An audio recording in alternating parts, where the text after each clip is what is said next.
Salut à toutes et à tous. Dans les 60 prochaines minutes d'infos sur Alsace 20, Top Sport, toute l'actualité sportive, la minute du développement durable. Nouveau rendez-vous avec Aurélie Scholler, c'est le journal de la foire européenne. Avant cela, notre choix d'actualité, c'est les retraites. Grande journée de mobilisation demain, mais nous avons choisi sur Alsace 20 de vous parler de ces seniors plutôt actifs. 180 000 seniors entre 50 et 64 ans travaillent ou ont une retraite très mouvementée, comme Denis et Yveline, que je vous présente dans un instant.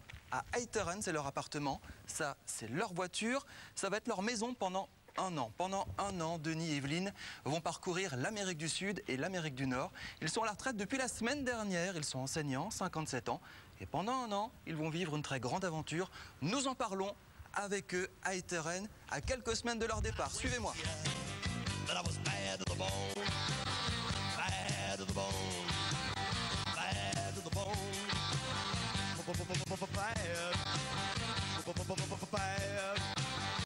Chez Denis et Yveline, dans leur appartement d'Eiteren. Merci de nous accueillir chez vous. Vous allez partir un an en Amérique. Pendant un an, vous allez vivre dans votre 4x4 qu'on découvre à l'image. Qu'est-ce qui vous prend de partir comme ça ? Nous avons toujours beaucoup voyagé, nous avons toujours aimé voyager et lors de chacun de nos voyages, nous avons été pris par le temps.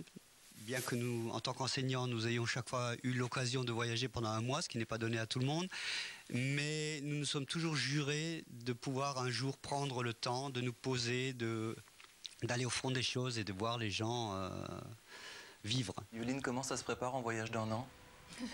Difficilement, il faut penser à plein de choses. On a déjà préparé les habits qu'on emporte, puis on reprend, on rechange d'idées. Enfin... Alors regardez, ça va ressembler à ça. Ils vont partir en Amérique du Sud, ils vont passer par le Chili, l'Argentine, remonter par le Pérou, s'arrêter aux États-Unis. On veut voir les baleines à la péninsule de Valdez. Oui. On veut bien sûr aller à Ushuaia, parce que Ushuaia, c'est une destination mythique. Tout le monde connaît ce nom grâce à... La ville, pas l'émission de Nicolas. Voilà.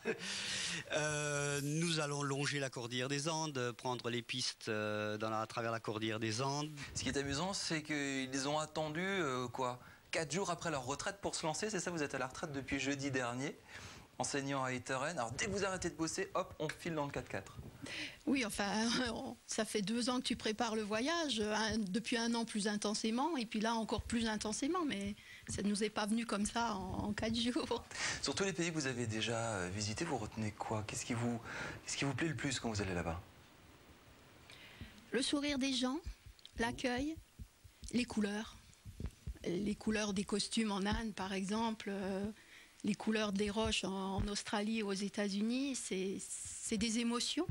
Et là, vous allez quitter aussi le marasme ambiant, la rentrée difficile, la rentrée sociale et économique très difficile. Le fait de partir et de voyager, ça vous permet de vous libérer de tout ça aussi ? Oui, c'est sûr. Bon, naturellement, l'actualité fait que nous partons à la retraite quand d'autres s'en inquiètent. Et quand il y a le débat sur la retraite, grande journée de manifestation demain. Exactement, mais